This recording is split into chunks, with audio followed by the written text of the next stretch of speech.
Hey everyone, we're back. Ross and Charee. We are talking this month about R105.2, exception number 1, which basically states that if you have an accessory structure, there are circumstances in which you may not need a permit. So, Ross, what qualifies as an accessory structure?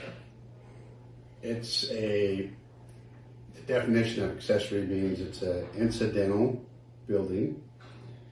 It's subordinate or smaller than the main residence on the property. And it's located on the same property as the main residence. An example is like a storage shed, lawnmower shed, a tool shed, but it's definitely not the primary dwelling on the property. Awesome.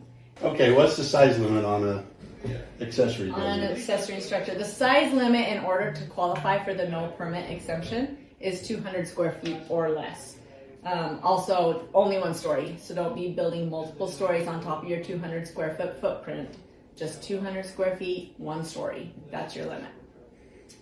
All right, so does it have to be detached? Yes, it has to be detached, and it needs to be at least 10 feet from your primary residence for fire protection. That's a good point. A lot of people don't understand that setbacks aren't just around property boundaries as far as the lines go, but you also have setbacks in between structures on the lot. That's mainly for EMS vehicles so that they can get in between those structures if they need to. Okay. Are utilities allowed in these? Nope, no utilities, no water, no power, no mechanical of any kind. Once you add utilities, y'all are going to need to get a permit. Okay, so what happens, Ross, if somebody puts a tough shed on their property? They don't want any utilities in it, so they don't get a permit, so everything qualifies, but then all of a sudden they want to add a light in later. They'll need to apply for an electrical permit to energize that structure with electricity. Yep.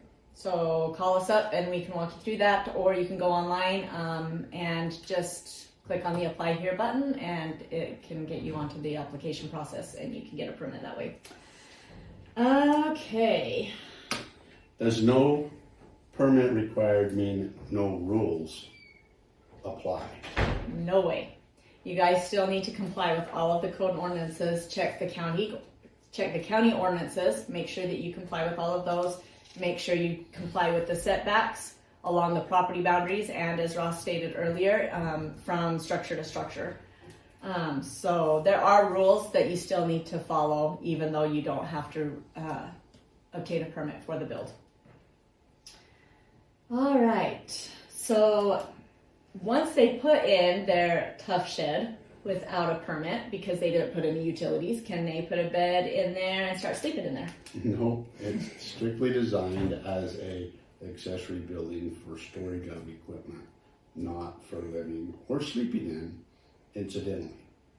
Right. A lot of times you see these new Cumberland sheds that are actually built to look like a little cottage, right? Yep. They're so pretty, and people think, well, that would be great. We'll just stick that up there, and then it's under 200 square feet, so they don't get a permit, and then they start adding onto it, and then before long, we find out that they're renting it out to somebody or something. That's not okay. If you guys are going to use it for anything other than just storage shed, if anybody's going to be inhabiting the building, it needs to have a permit.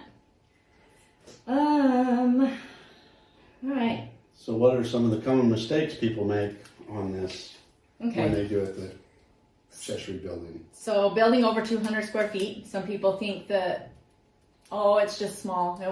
It doesn't need a permit. It needs to be under 200 square feet if you're not going to obtain a permit. And a lot of people think that, oh, just adding one light in there is not going to be that big of a difference. Anytime you add any kind of utilities, it doesn't matter what it is, you got to have a permit. Let's see, what else? Adhering to the setbacks. Yes, that's from number the one. house and from property lines. We have lots of issues with that all the time. Yeah, I would say that is the number one mistake. So, all right, that pretty much wraps it up. Quick rundown on everything. So it's got to be detached. It's got to be 200 square feet or less, one story, no utilities, and incidental and subordinate to the main dwelling. So that pretty much sums up everything that we've learned this entire month with our Roscoe and Charee little song and everything. Hopefully it helped you guys out, and we will see you next time, and we're signing off. See ya.